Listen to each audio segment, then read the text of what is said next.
काशी में 80 घाट पर तुलसीदास रोज रामचरितमानस को गाते थे। एक बार गोस्वामी प्रातःकाल शौच करके आ रहे थे तो कोई एक प्रेत से इनका मिलन हुआ। उस प्रेत ने प्रसन्न होकर गोस्वामी जी से कहा कि मैं आपको कुछ देना चाहता हूं। गोस्वामी जी बोले, भैया हमारे मन में तो केवल एक ही चाह है कि ठाकुर जी का दर्शन हमें हो जाए। उस प्रेत ने कहा कि महाराज, मैं यदि दर्शन करवा सकता तो अब तक मुक्त न हो गया होता। मैं खुद प्रेत योनि में पड़ा हुआ हूं। तुलसीदास जी बोले, फिर भैया हमको कुछ नहीं चाहिए। तो उस प्रेत ने कहा, सुनिए महाराज, मैं आपको दर्शन तो नहीं करवा सकता, लेकिन दर्शन कैसे होंगे उसका रास्ता बता सकता हूं।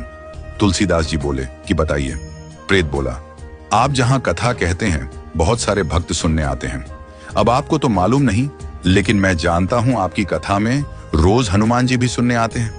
सबसे पीछे कंबल ओढ़कर एक दीनहीन कोढ़ी स्वरूप में जो व्यक्ति बैठता है और जहां लोग चप्पल उतारते हैं वहीं बैठते हैं। उनके पैर पकड़ लेना वह हनुमान जी ही हैं। गोस्वामी जी बड़े खुश हुए। आज जब कथा हुई तो गोस्वामी जी की नजर उसी व्यक्ति पर थी और जैसे ही वह आया और बैठा तो गोस्वामी जी दौड़ पड़े और जाकर चरणों में गिर गए। गोस्वामी जी बोले, महाराज आप सबसे छुप सकते हो, मुझसे नहीं। अब आपके चरण तब तक नहीं छोड़ूंगा जब तक राम से नहीं मिलवाओगे। ये कहा तो हनुमान जी दिव्य स्वरूप में प्रकट हो गए। तुलसीदास जी बोले, कृपा करके राम से मिलवा दो, अब और कोई अभिलाषा नहीं है। हनुमान जी बोले कि आपको राम जी जरूर मिलेंगे, लेकिन आपको चित्रकूट चलना होगा। गोस्वामी जी चित्रकूट गए, मंदाकिनी में स्नान किया, कामदगिरी की परिक्रमा की, खोज रहे हैं कि प्रभु कहां मिलेंगे। सामने से दो राजकुमार घोड़े पर आए, एक गौर वर्ण और एक श्याम वर्ण। उन्होंने रास्ता पूछा तो तुलसीदास जी ने बताया और वो चले गए। फिर हनुमान जी प्रकट हुए और बोले, अभी जो राजकुमार घोड़े पर थे वही तो राम और लक्ष्मण थे। आपसे ही तो रास्ता पूछा और आपने नहीं पहचाना। ये चूक हम सब करते हैं।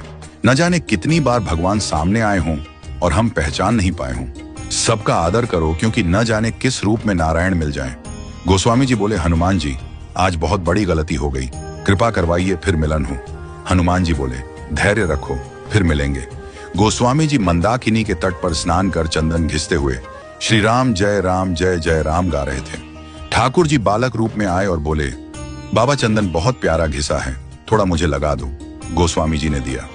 हनुमान जी तोता बनकर आए और घोषणा कर दी कि चित्रकूट के घाट पर भाई संतों की भीड़, तुलसीदास चंदन घिसे, तिलक देत रघुवीर। तुलसीदास जी के कानों में यह वाणी पड़ी तो चरणों में गिर पड़े। ठाकुर जी बोले, अब नहीं छोड़ूंगा। प्रभु दिव्य रूप में प्रकट हुए और अंतर्ध्यान हो गए। वह